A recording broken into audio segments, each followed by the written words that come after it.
이 아침 우리에게 주시는 하나님의 말씀은 신약성경 에베소서에 있는 말씀을 함께 봉독하겠습니다. 신약성경 에베소서 1장과 3장에 있는 사도 바울의 우리 기도문을 좀 함께 읽겠습니다.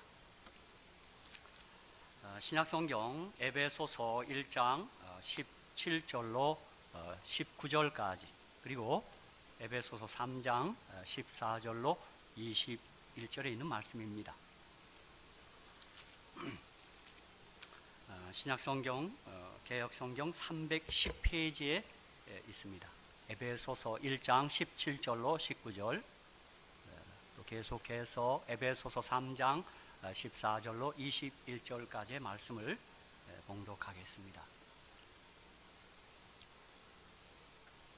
우리 주 예수 그리스도의 하나님, 영광의 아버지께서 지혜와 계시의 정신을 너희에게 주사 하나님을 알게 하시고 너희 마음 눈을 밝히사 그의 부르심의 소망이 무엇이며 성도 안에서 그 기업의 영광의 풍성이 무엇이며 그의 힘의 강력으로 역사하심을 따라 믿는 우리에게 베푸신 능력의 지극히 크심이 어떤 것을 너희로 알게 하시기를 구하노라. 이어서 에베소서 3장 14절로 21절까지의 말씀입니다. 이러함으로 내가 하늘과 땅에 있는 각 족속에게 이름을 주신 아버지 앞에 무릎을 꿇고 비노니 그 영광의 풍성을 따라 그가 성령으로 말미암아 너희 속사람을 능력으로 강건하게 하옵시며 믿음으로 말미암아 그리스도께서 너희 마음에 계시게 하옵시고 너희가 사랑 가운데서 뿌리가 박히고 터가 굳어져서 능히 모든 성도와 함께 지식에 넘치는 그리스도의 사랑을 알아 그 넓이와 길이와 높이와 깊이가 어떠함을 깨달아 하나님의 모든 충만하신 것으로 너희에게 충만하게 하시기를 구하노라. 우리 가운데서 역사하시는 능력대로 우리의 온갖 구하는 것이나 생각하는 것에 더 넘치도록 능히 하실 이에게 교회 안에서와 그리스도 예수 안에서 영광이 대대로 영원 무궁하기를 원하노라. 아멘. 오늘 저는 이 사도의 기도문을 가지고 함께 은혜를 나누고자 합니다. 저는 언젠가 어떤 분이 이 에베소 1장 17절과 19절 또 3장 14절로 21절에 우리 주 예수 그리스도의 하나님 영광의 아버지께서 지혜와 계시의 정신을 너희에게 대신해 자기가 늘 평소에 사랑하는 우리 이 진리를 주고 싶은 분, 이 복음을 주고 싶은 분의 이름을 가로에 넣고 주사 하나님을 알게 하시고 그렇게 해서 이 기도를 한 수백 번을 하고 했답니다. 그랬더니 그분이 하나님을 알게 되었고 믿게 되었노라 그렇게 하는 제가 간증을 기억하고 있습니다.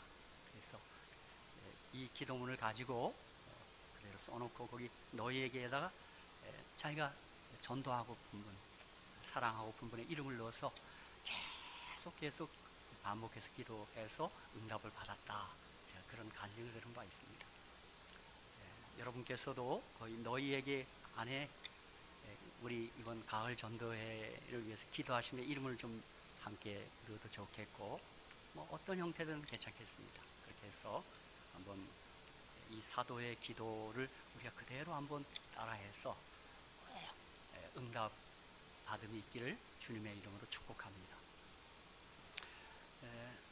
사도 바울은 오직 나의 의는 믿음으로 말미암아 살리라. 참 멋진 말이죠. 오직 나의 의는 믿음으로 말미암아 살리라.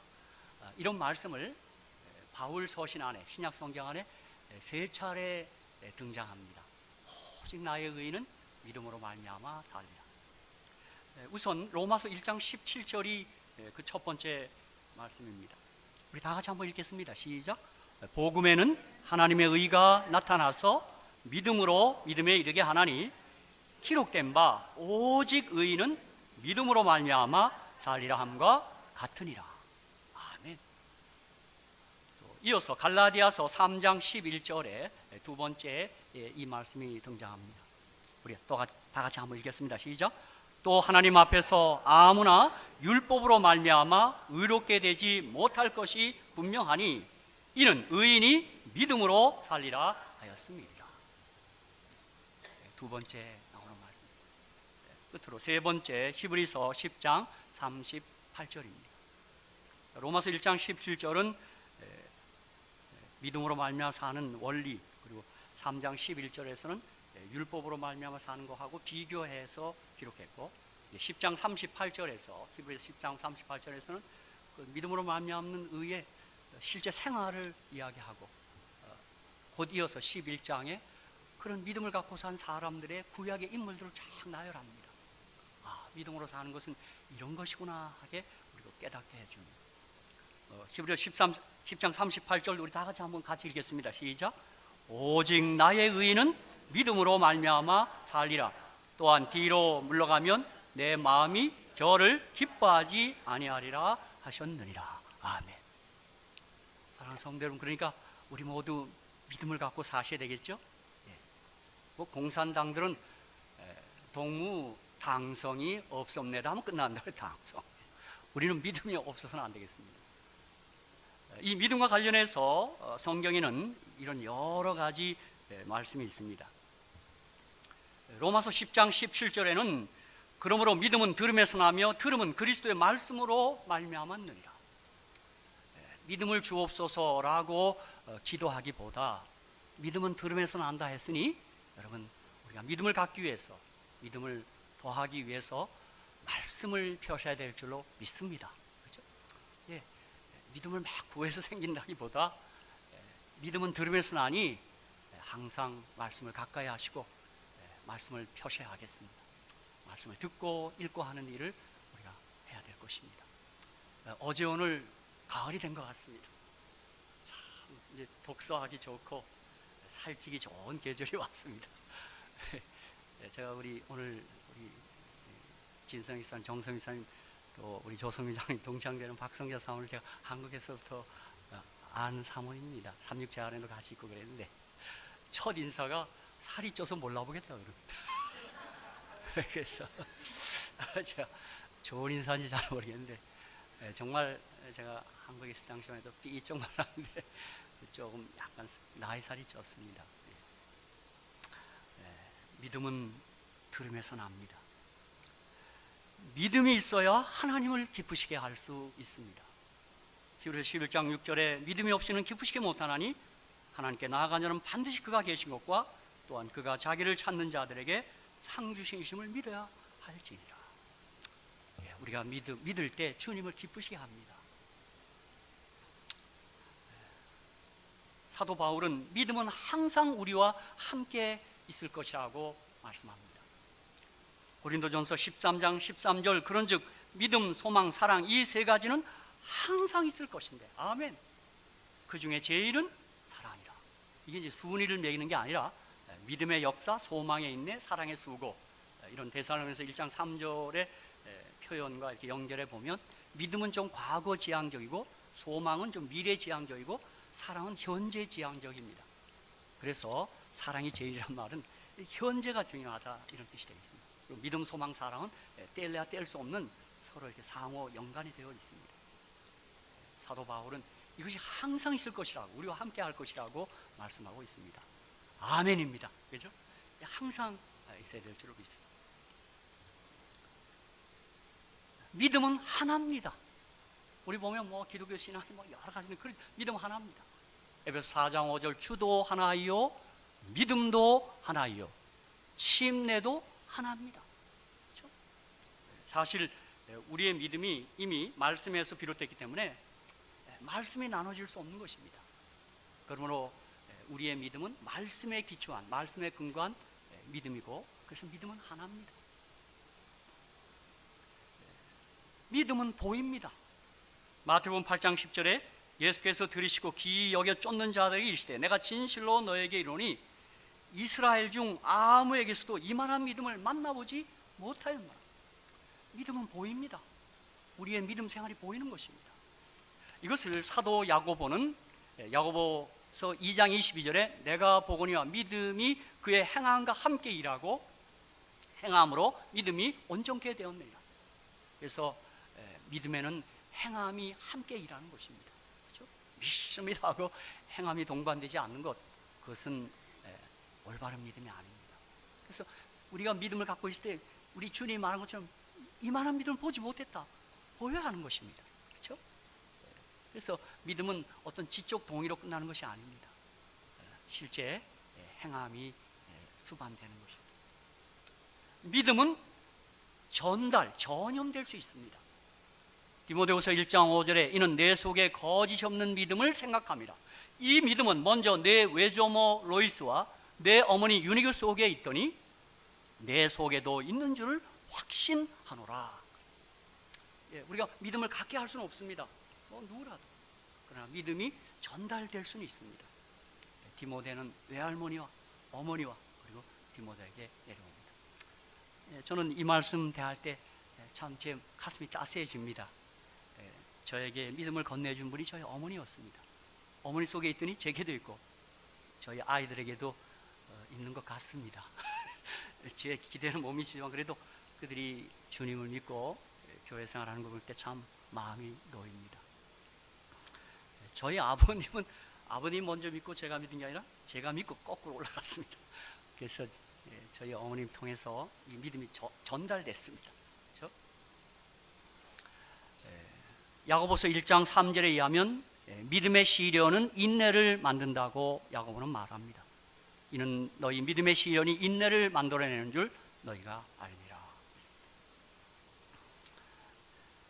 야고보 5장 15절에서는 믿음의 기도는 병든 자를 구원한다고 말씀합니다. 믿음의 기도는 병든 자를 구원하리니 주께서 저를 일으키시리라. 혹시 죄를 범하였을지라도 사하심을 얻으리라. 그래서 우리가 어느 때 병든 게 나쁜 것만 아니라고 생각합니다. 그 고통의 시간에 하나님과 관계를 맺을 수 있는, 더 돈독히 할 수 있는 그런 축복의 시간이라고 우리가 어느 때 생각하게 되는 것입니다. 바로 믿음의 기도가 병든 자를 구원합니다. 치료하기보다 구원을 하기 시작하는 것입니다. 또 데살로니가 후서 3장 2절에서는 아주 특이한 말씀이 있습니다. 우리 다 같이 한번 읽어보겠습니다. 이런 말씀도 있습니다. 믿음은 모든 사람의 것이 아니라는 것입니다. 한번 읽어보겠습니다. 시작. 또한 우리를 무리하고 악한 사람들에게서 건지옵소서 하라. 믿음은 모든 사람의 것이 아닙니다. 참 아주 안타까운 말씀입니다. 이 말씀과 함께 우리가 생각하면 우리가 믿음을 가진 것이 얼마나 감사한지요. 그렇죠? 할렐루야. 정말 우리가 믿게 된 것이 제일 감사한 일입니다. 그러므로 이 안식일 아침에 우리 성경이 말하는 믿음을 다시 한번 정리하고 생각하며 은혜를 나누고자 합니다. 자, 우리 이 믿음이 도대체 구체적으로 무엇인가? 저는 첫째, 믿음은 예수를 그리스도로 믿는 것입니다. 우리가 믿는다, 예수 믿는다는 뭐냐면 예수를 그리스도로 믿는 것입니다. 그리고 이 믿음을 가지면 우리가 생명을 얻고 영생합니다. 그렇죠? 참 정말 이 믿음이 얼마나 위대한 것인지. 요한복음 20장 30절 31절에 예수께서 제자들 앞에서 이 책에 기록되지 아니한 다른 표적도 많이 행하셨어요. 그렇습니다. 주님 회적을 많이 행하셨죠. 오직 이것을 기록하면, 여기서 오직 이것은 요한복음에는 7가지의 표적을 대표적으로 기록해 놓았습니다. 가나의 혼인잔치에서 물이 포도즙으로 변하는 표적이고, 7번째는 죽은 나사로가 살아나는, 부활하는 그런 이 표적이 있습니다. 그 대표적인 7가지 표적을 기록함은 너희로 예수께서 하나님의 아들 그리스도이심을 믿게 하려 하며 또 너희로 믿고 그 이름을 힘입어 생명을 얻게 하려 함입니다. 그러므로 이 믿음이라는 것은 예수를 그리스도로 믿는 것입니다. 그래서 사도 바울은 전도하는 곳마다 사도행전 17장 2절 3절에 보면 바울이 자기의 규례대로 저희에게로 들어가서 새 안식일에 성경을 가지고 강론하며 뜻을 풀어 그리스도가 해를 받고 죽은 자 가운데서 다시 살아야 할 것을 증명하고 이르되, 죽으시고 부활하신 것을 증명하고 이르되, 내가 너희에게 전하는 이 예수가 곧 그리스도라 하리. 저는 이 말씀 좋습니다. 내가 너희에게 전하는 이 예수가 곧 그리스도입니다. 바울이 이거 전했습니다. 예수는 그리스도시다. 그거 전했습니다. 요한복음 1장 45절에서도 빌립이 나다나엘을 찾아 이르되, 모세가 율법에 기록하였고 여러 선지자가 기록한 그 일을 우리가 만났으니 요셉의 아들 나사렛 예수니라. 구약에 예언한 토라 혹은 네빔, 케투빔, 구약 성경, 율법 선지자 시편에 기록한 그분이 바로 나사렛 예수라고 빌립은 고백하고 있습니다. 나다나엘에게 개인적으로 전도하고 간증하는 것입니다. 요한복음 4장 28절 29절에서는 이전에 남편이 다소 있었던 어떻게 보면 불행한 여자, 어떻게 보면 참 슬프게 정말 아픈 인생을 살았던 한 여인에게 주님이 다가섭니다. 그녀에게 다가서 물을 달라 하며 그녀에게 자신이 메시아라는 사실을 잘 소개하고 있습니다. 여자가 물동이를 버려두고 동네에 들어가서 사람들에게 이르되, 나의 행한 모든 일을 내게 말한 사람을 와보라. 이는 그리스도가 아니냐. 그가 예수가 그리스도이심을 알았고 그것을 말하기 시작하고 전하기 시작합니다. 우리 모두 경험한 대로 예수를 그리스도로 믿은 사람은 가만히 있지 못합니다. 우리 모두 주님을 처음 만난 그런 시간들이 있죠. 저는 가을이 다가오는데 가을에 제가 주님을 만났습니다. 정말 생각지도 못한 어떻게 주님을 만나서 제가 뭘 아는 것도 잘 없으면서 예수 믿으세요, 예수 믿으세요 그렇게 전도했던 그 가을이 제가 늘 생각이 납니다. 물론 구약에는 표상으로 혹은 예언으로 또 여러 제도와 사건으로 예수를 잘 이렇게 기억하도록 그렇게 해놨습니다. 그래서 예수를 그리스도로 믿게 하는 것들이 저는 대표적으로 세 가지가 있다고 봅니다. 예언이 그러하고, 표상이 그러하고, 또 뭐가 있습니까? 주님이 직접 행하시는 표적이 또한 그렇습니다. 저는 특별히 요한복음 6장에 그 오병이어 떡 5개 물고기 2마리로 5,000명을 먹인 그 현장에 내가 있었더라면 얼마나 놀랐을까요? 그때 6장에 보면 그 표적을 행한 다음에 많은 사람이 믿었다 그런 기록이 있습니다. 그렇습니다. 그거 어떻게 주님이 아니고 오시면 그 누가 하겠어요? 엄청난 일을 한 것입니다. 또 나사로가 죽고 나서 살아나는 것도 그게 그 메시아 아니고는, 하나님 아니고는 그거 할 수 없죠. 그런데 엘렌 화이트께서 시대 소망 799페이지에서 이런 말씀을 우리에게 하십니다. 아담의 시대로부터 역사의 마지막 장면의 일까지 부조들과 선지자들을 통하여 말씀하신 이는 그리스도이시다. 구주는 신약의 뿐 아니라 구약에도 분명하게 나타나 있다. 그리스도의 생애와 신약 성경의 교훈을 분명하고 아름답게 나타내는 것은 과거에 예언된 것에서 오는 빛이다. 그리스도의 이적은 그분의 신성에 대한 증거이나 그분이 세계 구조라는 더욱 힘있는 증거는 구약 성경의 예언들을 신약의 역사와 비교하는 데서 찾을 수 있다. 그렇게 얘기했습니다. 우리 주님이 메시아란 그리스도란 사실을 구약의 예언과 신약의 역사와 비교해서 우리가 확인할 수 있는 것입니다. 사실 이 예언과 역사를 비교해서 우리가 확인한 다음에는 안 믿을 수 없습니다. 저는 예수는 못 믿는 게 아니라 안 믿는 겁니다. 그냥 믿지 않기로 결심하는 것입니다. 구약의 예언이 신약에 그대로 성취됩니다. 이사야 선지자는 그분의 동정녀 탄생을 그가 이 땅에 오시기 700년 전에 예언합니다. 이사야 7장 14절, 그러므로 주께서 친히 징조로 너에게 주실 것이라. 보라, 처녀가 잉태하여 아들을 낳으리니 그 이름을 임마누엘이라 하리라. 처녀가 아이를 낳게. 이사야 9장 6절, 이는 한 아기가 우리에게 낳고 한 아들을 우리에게 주신 바 되었는데 그 어깨는 정사를 메었고 그 이름은 기묘자라, 모사라, 전능하신 하나님이라, 영존하시는 아버지라, 평강의 왕이라 할 것이며. 한 아기 한 아들인데 그가 왕이시고 하나님이십니다. 이사야 선지자는 예언합니다. 700년에 예언합니다. 그리고 그 예언의 성취가 예수님에게서 그대로 이루어졌습니다. 미가 선지자는 그분의 출생지를 예언합니다.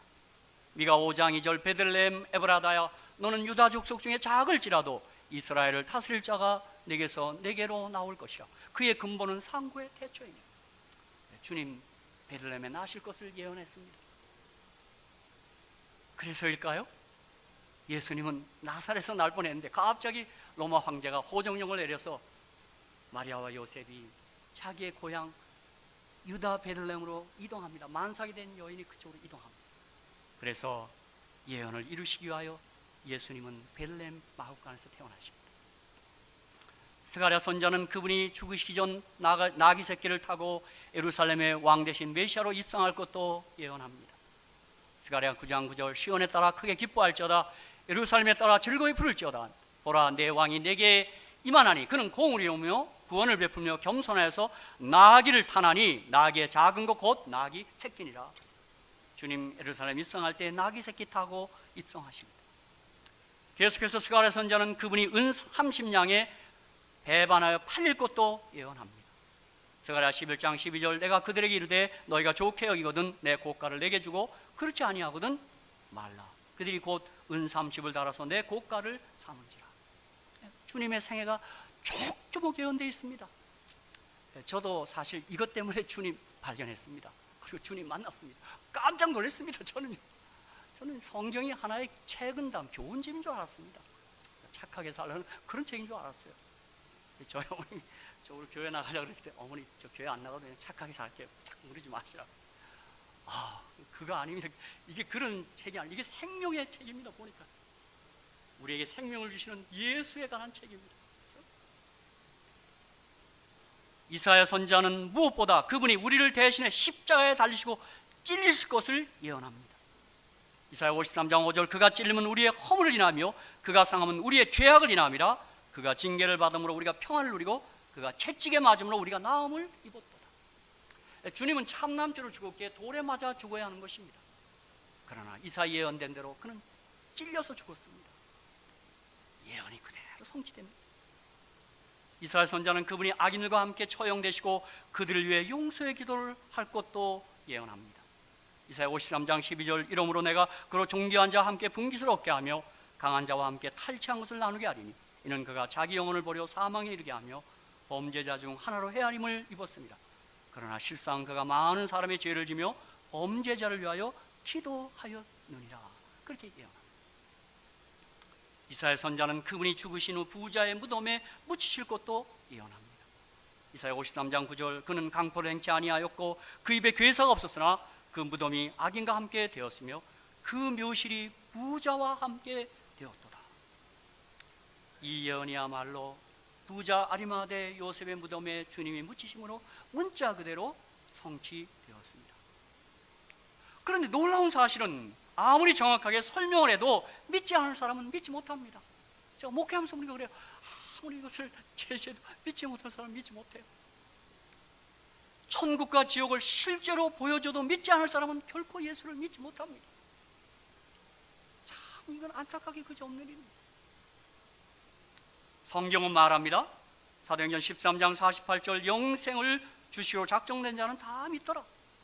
에베소 2장 8절 너희가 그 은혜를 인하여 믿음으로 말미암아 구원을 얻었나니 이것이 너희에게서 난 것이 아니요 하나님의 선물이라. 아멘.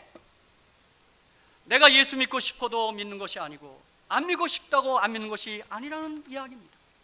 즉 예수를 믿게 하는 분은 하나님이시라는 이야기입니다. 선물 주시는 걸 보니까요. 그러므로 믿음은 나에게서 난 것이 아니라 하나님의 선물이라는 것입니다. 오늘 저와 여러분에게 믿음을 선물하신 하나님을 찬양합니다. 제가 어쩌다 엔티 사이트에 들어가 보니까 그들은 안 믿습니다. 막 온갖 걸 다 크집어냐. 저 안타깝습니다. 내가 언제 한번 그 소용없는 일인데도 그들과 한번 인터넷 글을 가지고 이렇게 글을 좀 주고 받았습니다. 제가 나중에 할 수 없어서 끝에 선생님 그렇게 주님을 대적해서 얻은 게 뭡니까? 나는 예수를 그리스도로 믿게 된 게 이렇게 믿었는데 내가 믿고 나서 받은 은혜가 너무 큽니다. 내가 드릴 말씀 그밖에 없습니다. 그 말았습니다.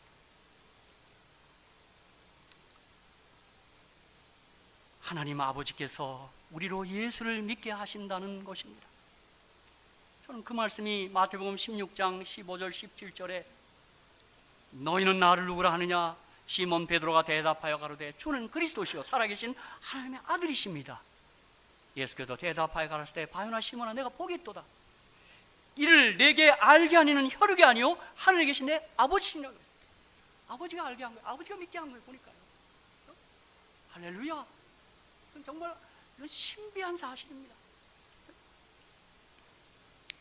사랑하는 성도 여러분, 믿음이 선물인 것을 생각하고 하나님께 감사하십시다.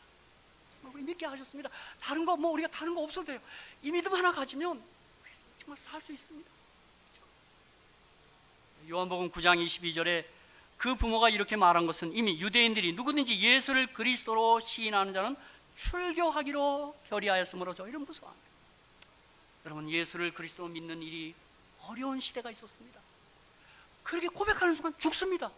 출교당하여 사회에서 파문당합니다. 우리 시대는 아직 그렇지 않습니다. 이것도 감사한 일입니다. 모르겠습니다. 우리가 교회에 핍박의 시간이 올런지 모르겠어요. 환란이 올런지 몰라요. 그때 우리가 그 핍박과 환란을 다 이겨낼 수 있을지 아무도 장담 못합니다. 이 믿는 일에 아직까지 큰 어려움이 없다는 것은 참 감사한 일입니다. 그러나 혹 우리 가운데도, 우리 중에도 이 믿음 때문에 어려움이 닥쳐와도 예수를 그리스도로 시인하고 믿는 일에 한치도 물러서지 않게 되시기를 주의 이름으로 축복합니다. 예수님 당시에는 출교한다 해서 감히 고백을 못했습니다. 그렇죠? 여러분 보십시오. 최근에 우리 선교지에서 IS 파나 혹은 북한에 들어간 사람들이 그 영상을 통해서 부인합니다. 거기서 막 저는 그들이 그 아랍이나 선교로 간 사람들이 믿음이 좋은 사람일 겁니다. 그러나 그 두려운 순간에 예수를 부인하고 있습니다. 얼마나 우리 마음이 같이 아팠는지 모릅니다. 믿음은 하나님의 말씀을 그대로 믿는 것입니다. 사도행전 27장 25절 그러므로 여러분이 안심하라 나는 내게 말씀하신 그대로 되리라고 하나님을 믿노라. 아멘. 나는 내게 말씀하신 그대로 되리라고 하나님을 믿노라. 그럼 여러분 믿음은 그냥 막연하지 않습니다. 이 말씀 그대로 믿는 것입니다. 1189장 31,173절 앞에 우리가 아멘으로 접수하는 것입니다. 제가 늘 자주 얘기했지만 하나님의 말씀이라면 사정없이 믿어버려. 맞습니다. 하나님의 말씀이라면 전적으로 접수하시라요. 이거 맞습니다. 다 믿는 것입니다. 그렇죠? 요한복음 2장 5절에 그 어머니가 하인들에게 이르되 너희에게 무슨 말씀을 하시든지 그대로 하라. 아멘. 저는 재림교인입니다. 안실교인입니다. 난 이 교회가 사랑스럽고 좋은 이유는 이 교회가 말씀 그대로 사는 까닭입니다. 어느 때는 강고 비방도 받고 오해도 받지만 제가 이 교회에 일어나서 이 교회는 말씀 앞에 그저 꼼짝 못합니다. 말씀대로 사는 것입니다. 우리의 식탁도 그러하고 우리의 삶 자체가 그렇습니다. 그렇죠? 여러분 마태복음 14장 28절 29절에 보면 저는 베드로의 믿음이 참 부럽습니다. 베드로가 대답하여 가로되 주여 만일 주시어든 나를 명하사 무리로 오라 하소서 한데 오라 하시니 제가 이것을 어느 날 서해 바다에서 우리 친구되는 최영규 목사 그 서해 바다에서 배를 태워줘서 제가 그날 그 배 위에서 서해 바다 위에서 이 장면을 생각했어요. 예수님이 나보러 지금 오라 그러면 나는 나갈 수 있을까? 내가 발을 한쪽 내밀어 봤어. 이거 베드로 믿음이 보통 믿음이 아니더라 보니까. 물론 주님이 말씀하지 않는데 여러분이 발을 바다 위에 놓으면 못 걷습니다. 그러므로 믿음은 말씀과 관련이 있는 것입니다. 그냥 내가 무리를 걸 것 같아요. 그건 못 걷습니다. 주님의 말씀이 떨어져야 돼요. 오라 하시니 베드로가 배에서 내려 무리로 걸어서 예수께로 가되 아멘. 여러분 한번 실험해 보십시오. 보실까요? 베드로 대단한 믿음입니다. 난 내가 볼 때요. 전 베드로 믿음이 부럽습니다. 그는 주님의 말씀을 읽고 무리로 그의 발을 내딛는 그의 믿음이 부럽다는 것입니다. 우리가 말씀 앞에 우리가 이러한 태도가 중요합니다. 그러나 성경은 우리가 믿음이 약함을 압니다. 그것 때문에 믿음의 조상 아브라함과 그 아내 사례의 경험을 기록해 놓은 것입니다. 하나님께서 그들에게 아들이 있으리라는 말씀을 던집니다. 그들은 어떻게 반응합니까? 창세기 10장 18장에 그들의 반응이 나와 있습니다. 이 말씀에 대한 반응. 창세기 17장 16절 17절 내가 그에게 복을 주어 그로 내게 아들을 낳아주게 하며 내가 그에게 복을 주어 그로 열국의 어미가 되게 하리니 민족의 열왕이 그에게서 나리라. 자, 말씀이 떨어졌어요. 17절 한번 같이 한번 읽겠습니다. 시작. 아브라함이 엎드려 웃으며 심중에 이르되 100세 된 사람이 어찌 자식을 낳을까? 사라는 90세니 어찌? 이게 믿음의 조상이 보인 믿음의 수준입니다. 이게 여러분 어떤 말씀 앞에 자꾸 웃음이 나와요. 말이 되지 않는 말이에요. 자, 18장 10절로 12절 이게 부부가 같습니다. 내가 보니까 웃음의 모습만 좀 달랐어요. 한 분은 엎드려서 웃고 사라는 속으로 웃었어요. 속. 다시 한번 읽겠습니다. 시작. 그가 가라사대 기한이 이를 때 내가 정녕 내게로 돌아오리니 내 안에 사라에게 아들이 있으리라 하시니 사라가 그 뒤 장막문에서 들었더라. 아브라함과 사라가 나이 많아 늙었고 사라의 경수는 끊어졌는지라. 12절 같이 읽겠습니다. 시작. 사라가 속으로 웃고 이르되 내가 노쇠하였고 내 주인도 늙었으니 내게 어찌 낙이 있습니까? 예, 믿음의 조상의 지금 믿음이 이런 것입니다. 우리도 안 그렇겠어요? 이 말씀 앞에 어떤 말씀이 자꾸 웃음부터 나오는 말씀이 왜 없겠어요? 내 경험과 내 상식에 비춰서 이 말씀이 말이 되지 않는 것입니다. 그렇죠? 저는 요 뒤에 사라는 요 뒤에 보면 또 하나님이 부르니까 또 안 웃었다고 그래요. 저는 요 대목을 보면서 청문회 생각이 나요. 증인 받았죠? 안 받았습니다. 모르겠습니다. 예, 근데 우리 하나님은 안 웃었다고 거짓말을 위증하는 사라에게 다구치지 않더라고요. 내가 웃었느니라 다 그렇게 하더라고요. 난 내가 국회의원 되면 하나님식의 청문회를 한번 하고 싶어요. 증인 받았죠? 안 받았습니다. 받았느니라 내가 그렇게 하고 싶어요. 여러분 믿음의 사람들도 위급한 순간에 거짓말합니다. 안 웃었다고 얘기하는 겁니다. 참 이런 말씀에서 우리가 위로를 얻습니다. 우리 믿음이 약한 것입니다. 다 위크 포인트, 약점이 있습니다. 우리 다. 그렇죠? 이들은 하나님의 말씀을 믿지 못했고 웃었습니다. 그러니 하나님께서는 우리의 믿음 없음도 이해해 주실 줄 믿습니다. 우리 약한 것 주님 다 이해해 주십니다. 난 그래 생각합니다. 그러므로 내게 하나님의 말씀을 믿는 믿음을 더해달라는 기도를 우리가 꼭 드려야 할 것입니다. 이 말씀을 그대로 다 받는 것입니다. 그게 믿음입니다. 요한복음 7장 17절에 예수님 말씀하셨죠. 사람이 하나님의 뜻을 행하려 하면 이 교훈이 하나님께서 왔는지 내가 스스로 말함인지 알리라 그랬어요.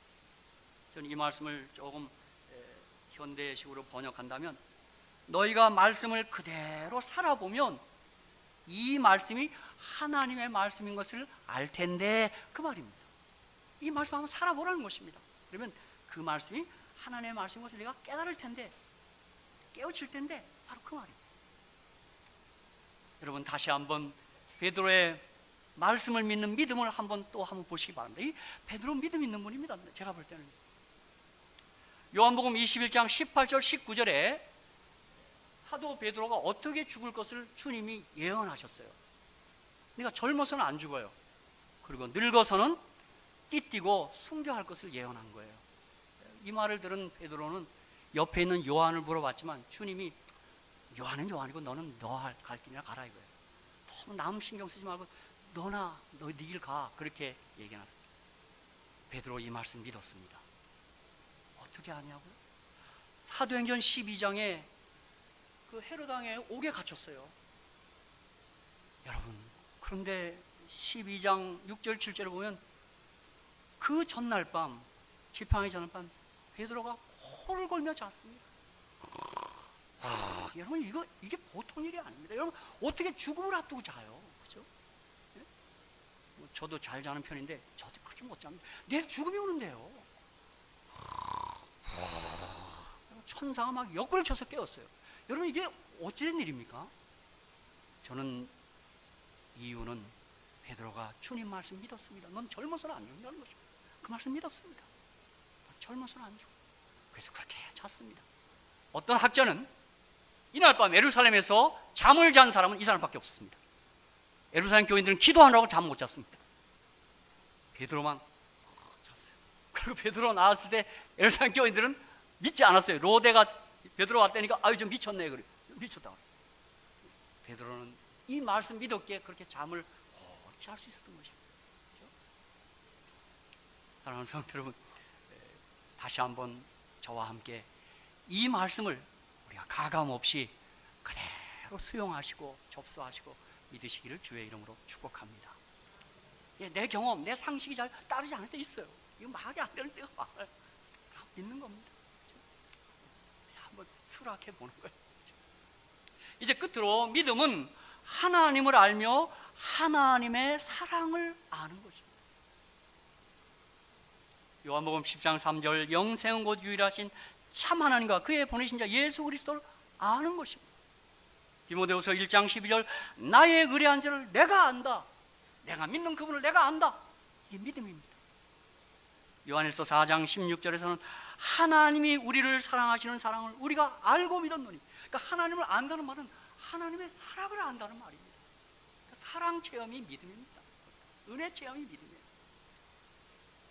엘렌 화이트는 사도행전 550페이지에서 그들의 일에 성공하는 그리스도인 일꾼들은 그리스도를 알아야 하며 그리스도를 알기 위해서는 그분의 사랑을 알아야 한다, 그렇게 얘기했어요. 예, 우리가 오늘 믿음을 가졌다는 말은 그분의 사랑을 알고 체험하고 느끼는 사람. 저는 그래서 오늘 사도 바울이 오늘 우리가 읽은 본문 말씀 에베소 1장 17절로 19절, 에베소 3장 14절 21절에 바로 이 기도를 드린 겁니다. 그가 너희를 위하여 기도하는데 하나님을 알게 해달라는 기도를 했고 하나님의 사랑을 더 깊이 넓이 더 높이 알게 하도록 그가 기도하고 있는 것입니다. 여러분, 그러므로 우리가 믿음의 생활이 진행되면서 더 큰 사랑에 우리가 붙들리고 사로잡히는 것입니다. 믿음의 연조가 길 때 무슨 뭐 다른 게 아니라 그 사랑에 더 흠뻑 취해 있는 것입니다. 막 사랑에 젖어 있는 것입니다. 사랑하는 성도 여러분, 저는 오늘 이 사도의 기도에 기초해서 다시 한번 말씀합니다. 하나님은 사랑이십니다. 하나님 사랑이십니다. 제 작은 생각과 작은 입술로 그 사랑을 다 묘사하기란 불가능합니다. 그분은 사랑이십니다. 저는 예언의 신 가운데 교회 증언 5권 740페이지를 참 좋아합니다. 제가 써놓고 이렇게 그 서재 앞에서 이렇게 자꾸 읽습니다. 난 그 인용문이 너무 좋아서 제가 좀 읽어드리겠습니다. 인간의 마음의 통로를 통하여 여러 세대를 거쳐 내려온 아버지의 모든 사랑, 사람들의 심령 속에 열진 긍휼의 모든 샘들은 하나님의 무한하고 다함이 없는 사랑과 비교해 볼 때 끝없는 대항에 대한 작은 실개천에 불과하다. 그것은 혀로도 말할 수 없고 붓으로도 묘사할 수 없다. 그대는 매일의 생에서 그것을 명상할 수 있고 그것을 이해하기 위하여 부지런히 성경을 탐구할 수도 있다. 그대는 또한 하늘아버지의 사랑과 긍휼을 깨닫기 위하여 노력함에 있어서 하나님께서 그대에게 주신 모든 능력과 재능을 총동원할 수도 있다. 그러나 피 안에는 무한이 있다. 그대는 여러 해 동안에 걸쳐 그 사랑을 연구할 수도 있다. 그러나 그대는 하나님께서 그분의 아들을 주셔서 세상을 위하여 돌아가게 하신 그분의 사랑의 길이와 넓이와 깊이와 높이를 결코 완전히 깨달을 수는 없다. 영혼 자체도 그것을 결코 완전히 드러낼 수 없다. 그러나 우리가 성경을 연구하고 그리스도의 생애와 구속의 계획을 명상할 때 우리는 이 위대한 주제들을 차츰차츰 이해하게 될 것이다. 그리하여 우리는 바울이 에베소 교회를 위하여 기도할 때 받았던 그 축복을 깨닫게 될 것이다. 사랑하는 성도 여러분, 우리의 믿음이 진행되면 진행될수록, 믿음이 깊어지면 깊어질수록 그분의 사랑에 흠뻑 취해서 사시기를 축복합니다. 그 사랑, 여러분, 우리의 작은 생각으로 그 사랑을 제한하지 마십시오. 그 사랑 너무 큽니다. 너무 큽니다. 사실 이것 때문에 믿음의 조상 아브라함에게 그 아들 독자를 가서 죽이라고 명령했고, 22장 12절에서는 천사 사자가 가라사대 때 그 아이에게 내 손을 대지 말라. 아무 일도 그에게 하지 말라. 내가 내 아들 내 독자로 내게 아끼지 아니하였으니 내가 이제야 내가 하나님을 경외하는 줄 아노라. 그 아들을 죽이는 경험을 통해서 하나님의 아들을 주시며 우리를 사랑하신 사랑을 일부분이라도 경험하게 한 것입니다. 여러분, 우리 아들이 죽는다는 게 이게 보통이 아닙니다. 사실 오늘 우리가 저녁에 사랑하는 미니의 위로 예배, 추모 예배를 갔는데 참 그 부모의 마음을 어떻게 해하겠어요. 저는 최근에 엘렌 화이트의 차서전에서 엘렌 화이트께서 큰아들 헨리, 막내 허버트를 잃더라고요. 그 잃은 다음에 쓴 그 고백록을 제가 읽어봤는데 그 믿음의 여인이 얼마나 아픈 고백을 해놨더라고요. 허버트는, 막내는 3개월 만에 죽습니다. 너무너무 가슴이 아프겠어요. 그 믿음의 사람, 그 신실한 사람도 그런 아픔을 경험했더라고요. 그런가 하면 다윗도 그 아들 압살롬이 죽을 때 내 아들 압살롬, 내 아들. 그러나 그들이 그때도 하나님의 은혜와 자비를 의지하고 있는 것을 제가 보았습니다. 그 자비하신 분께서 정말 큰 섭리가 있을 줄 저는 믿습니다. 로마서 5장 8절, 우리가 아직 죄인 되었을 때 그리스도께서 우리를 위하여 죽으심으로 하나님께서 우리에게 대한 자기의 사랑을 확증하셨느니라. 저는 최근에 갈라디아 2장 20절, 나를 사랑하사 나를 위하여 자기 몸을 버리신 하나님의 아들을 믿는 믿음 안에서 사는 것이라. 그분의 죽으심에 나타난 그 하나님의 놀라운 사랑, 우리가 오늘도 그 사랑을 명상하고 생각하고 바라보고 찬양하고 또 높이는 것입니다. 우리는 구약의 호세아서를 이렇게 펼쳐봅니다. 저는 호세아서 읽을 때마다 제 눈가에 이렇게 눈물이 맺습니다. 호세아 11장 7절 9절에 보면 이런 말씀이 있습니다. 내 백성이 결심하고 내게서 물러가나니 비록 저희를 불러 위에 계신 자에게로 돌아오라 할지라도 일어난 자가 하나도 없도다. 이스라엘 백성의 형편이 그래요. 주님 오라 그래도 안 옵니다. 하나도 없습니다. 에브라임이여 내가 어찌 너를 놓겠느냐, 이스라엘이여 내가 어찌 너를 버리겠느냐, 내가 어찌 아드마같이 놓겠느냐, 어찌 너를 수보인같이 두겠느냐. 내 마음이 내 속에서 돌이켜 나의 긍휼이 온전히 불붙듯 하도다. 내가 나의 맹렬한 진노를 바라지 아니하며 내가 다시는 에브라임을 멸하지 아니하리니 이는 내가 사람이 아니요 하나님이라. 나는 내 가운데 거하는 거룩한 자니 진노함으로 내게 임하지 아니하리라. 여러분, 배도하는 반역하는 이스라엘 백성 하나님 버리지 않겠답니다. 진노하지 않겠다. 정말 이 사랑 잘 모르겠습니다. 여러분, 저와 여러분이 어느 때 좀 낙사는 같이 보이고 여러분 좀 부끄러울 때라도 주님이 우리를 사랑한다는 사실을 믿어주시기 바랍니다. 그분 우리 버리지 않습니다. 그분 우리 사랑합니다. 어떤 경우에도 주님 우리 사랑합니다. 사랑하는 성도 여러분, 다시 말씀드립니다. 하나님 사랑이십니다. 그분은 가장 자비한 분이십니다. 여러분 삶의 어떤 정황에서도 그 사랑의 위로가 넘쳐나시기를 주의 이름으로 축복합니다. 여러분 다 같이 한번 고백하고 오늘 말씀 마치겠습니다. 하나님 사랑이십니다. 다 같이 시작. 하나님은 사랑이십니다. 이것을 깨닫게 해주시고 더 깊게 깨닫게 해주시기를 주의 이름으로 기도합니다.